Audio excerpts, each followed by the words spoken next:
quattro differential center bearing.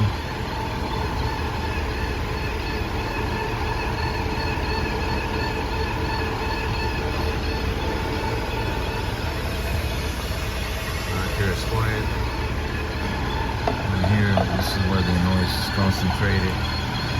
Here. And here it's quiet. That was using a stethoscope anyway to make sure that the noise is not transferring through the drive shaft, through the back section of the transmission to the differential bearing. Sounds like it's a differential bearing here.